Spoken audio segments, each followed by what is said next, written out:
All right, welcome to this explainer. Today, we're jumping right into something so raw, so intense, it might completely flip how you view your closest relationships. We're cracking open the Garud puran.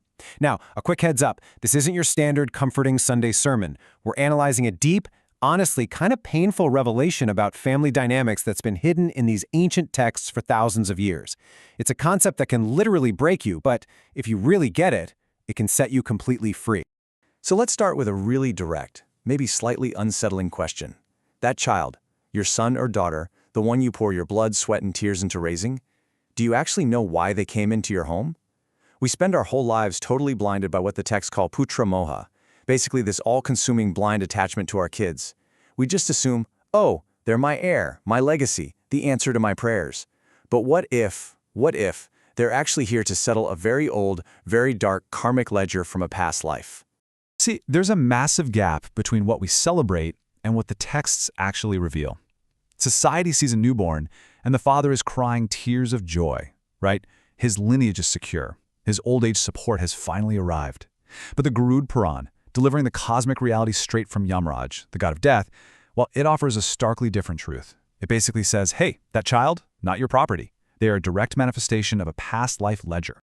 This all comes from a highly secretive dialogue between the bird king Garud and Yamraj. When Garud asks how a soul's next birth is even decided, Yamraj drops a heavy truth. He says that in this universe, birth is absolutely never a coincidence. A soul doesn't just randomly wander into your home. It's strictly bound by the unyielding law of Rin-Anuband.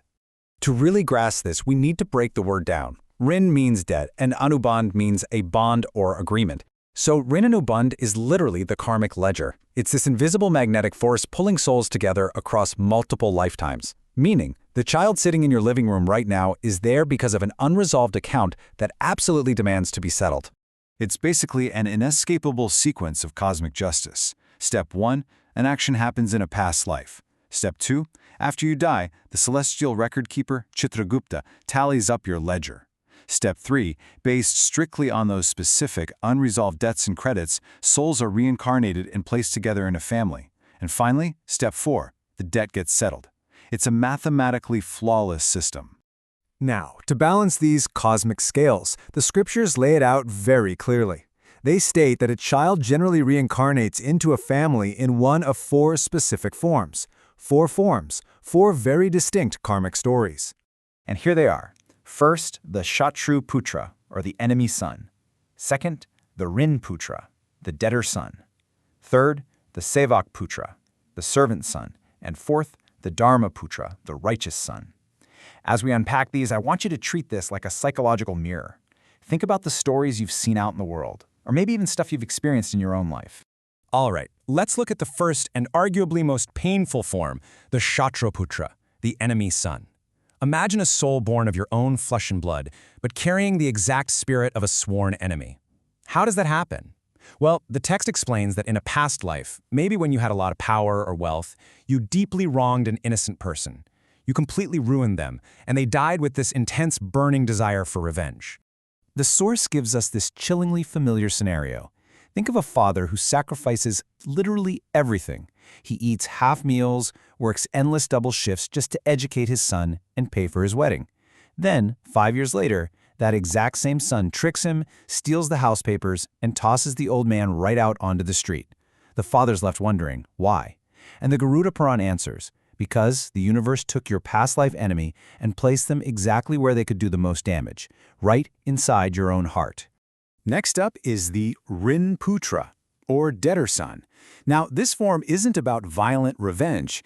It's driven purely by financial injustice. This is a soul returning for one simple reason, to recover the wealth that you or your family stole or dishonestly kept from them in a previous existence. This actually manifests in some of the most tragic stories we see. The text describes a scenario where a child falls desperately ill at a very young age. The parents do everything. They sell the house, drain their life savings, spend years crying in hospital waiting rooms. And then, the exact moment that karmic financial debt is mathematically recovered through those hospital bills, the child passes away. It feels unspeakably cruel to us, but the text is adamant. The universe's justice system doesn't make mistakes. It is mathematically accurate. Okay, let's take a breath, Because it's not all dark. We're shifting gears to a much warmer reality, the Sevak Putra, or servant son. Sometimes, a child is born who is just remarkably different. This is a soul returning to unconditionally repay a massive, selfless favor you did for them in a past life. Maybe you saved them from starvation, or you stood by them when the entire world turned its back. The traits of this particular soul are honestly beautiful. They'll sacrifice their own comfort without even blinking. They might wear torn clothes just to afford medicine for their parents, or put their own life goals completely on hold just to serve. They literally never ask, well, what's in it for me? The text points out that finding a soul like this today is incredibly rare, and it's seen as this magnificent reward for your own pure past life karma. And finally, we have the fourth and absolute rarest form of all, the Dharmaputra, the righteous son. This soul doesn't just belong to the parents, they belong to humanity. They live entirely for truth, they work selflessly for society, and their actions are so spiritually pure that they actually elevate their parents, guiding them straight toward moksha, ultimate liberation. So understanding all of this, it changes the whole game. If your child is actually an independent soul settling a cosmic ledger, then blind attachment becomes incredibly dangerous. The texts issue a massive, glaring warning to parents who sin, who act corruptly, or who steal from the poor, all under the illusion of building an empire for my kids. The Garud Puran doesn't hold back here. It paints some incredibly stark, terrifying imagery. It describes a realm called Tapt Murti Narak, basically the hell of red-hot iron pillars. And this is the precise punishment reserved for a father who completely abandons his morals and destroys other people's lives just out of a toxic, blind obsession with his son. The ultimate irony is perfectly captured in the text. It says, sins are not shared. Think about that. The father who ruined lives to pile up wealth for his son ends up suffering the karmic punishment entirely alone in the afterlife. Meanwhile, the son is just down on earth, casually enjoying that corrupt wealth. It just proves how completely futile it is to destroy your own soul for the sake of an heir. Now, I know we've covered some incredibly heavy, intense karmic mechanics today, but the ultimate goal of the Garud Puran isn't to terrify you. It's actually to free you. So the big question is, how do we break this cycle? How do we find actual emotional freedom? The answer is all about reframing your role. The text says, fulfill your duty, but drop your expectations. Provide education, give love, offer guidance. Absolutely, that is your duty. But expecting them to live exactly the way you want, expecting them to be your permanent property, that's a total illusion. The second you recognize them as an independent soul on their own journey, you can start loving them purely without all that suffocating weight of expectation. The source leaves us with this incredibly profound takeaway. Acceptance is the science of liberation. The exact moment a parent stops fighting destiny, the moment they can sit in a quiet room and just say, I accept that this pain is simply the settling of an old ledger, everything shifts.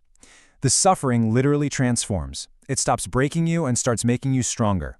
Understanding that debt lifts this massive, heavy stone right off your chest. Which brings us to our final thought for today's explainer. The text is basically asking us to look in the mirror and evaluate our own relationships. So ask yourself, do you love your child out of blind attachment, viewing them as your property and your future savior? Or do you love them with the true understanding of a soul's independent journey? It's a total paradigm shift. Think about it. Thanks for hanging out with me for this explainer, and remember, keep questioning what you think you know.